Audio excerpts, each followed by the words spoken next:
այսօր մեր ներքին խնդիրները շատ ավելի մեծ վնաս են մեր երկրին հասցնում, քան արտաքին աշխարհում կատարվող երևույթները կարծում կամ համարժեք են առնվազն, որովհետև առաջինը մեր երկրի շահերից է բխում, որ չլինեն անարդար կալանավորված մարդիկ։ Այսինքն դա ակնհայտ է, ես այդտեղ մեկնաբանելու որևէ բան չունեմ, բոլոր բանական մարդիկ տեսնում են, որ կալանքը դարձել է պատժի գործիք։ Այսինքն մարդը ազգային բարերարը, որ շատ ու շատ երկրներ կհպարտանային, կհիանային կամ ամեն ինչ կանային, որ այդ մարդը մեր երկրում շարունակեր իր ներդրումները եւ կապիտալը դուրս չտաներ,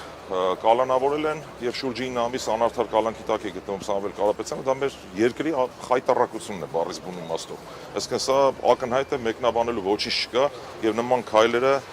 վարկաբեկում են այդ չարչրկված բառը չեմ ուզում ասեմ ներդրումային միջավայր եւ այլն, դա հասկանալի է։ Ընդհանուր առմամբ այս անարդար մթնոլորտը խաթարում է ամեն բան։ Սա չարորակ ուռուցքի նման մի բան է մեր երկրի համար նմանատիպ երևույթները։ Այսինքն սա ոչ թե անձի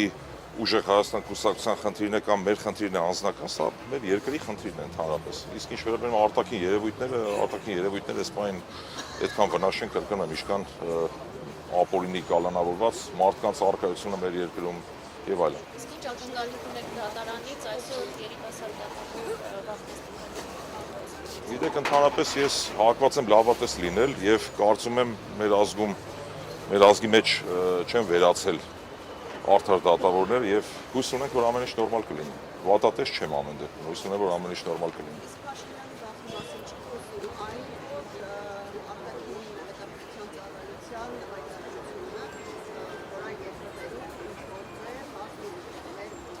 Բնականաբար այո, որովհետև եթե չլինի վախ,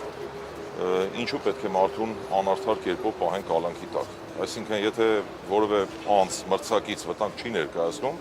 նման քայլերի չեն դիմում։ Սա այնքան ակնհայտ է, որ մեկնաբանելու բան չկա, իրավաբանություն չկա սրա հիմքում։ Հետևաբար սա ոչ այլ ինչ է, քան վախի դրսևորում, ուրիշ ոչինչ։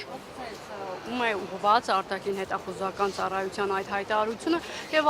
արդյոք այս հայտարարությամբ իշխանությունը փորձում է փող պատրաստել ընդդիմության, մասնավորապես ուժեղ Հայաստանի նկատմամբ որևէ գործողություն։ Անկեղծ ասած չեմ կարող մեկնաբանել, ում է ուղղված, ինչ է ուղղված, նորից եմ կրկնում, փորձենք լավատեսությամբ տրամադրվել։ Մեր նմանատիպ քայլերը նաեւ մեր հանրությանը ուշքի բերելու միտում ունեն, այն հատվածի մասին է խոսքը, որոնք դեռևս չեն գիտակցում ինչ է կատարվում, եւ երբ որ հանրության լայն շերտեր կիսեն մեր կարծիքը, ավելի ընդգրկուն դառնա այս process-ը, այսինքն բանական մարդկանց քանակը ավելանա,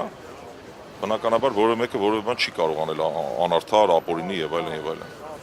Թե ում է ուղղված, ապրենք կտեսնենք, չգիտեմ, չեմ կարող ասել։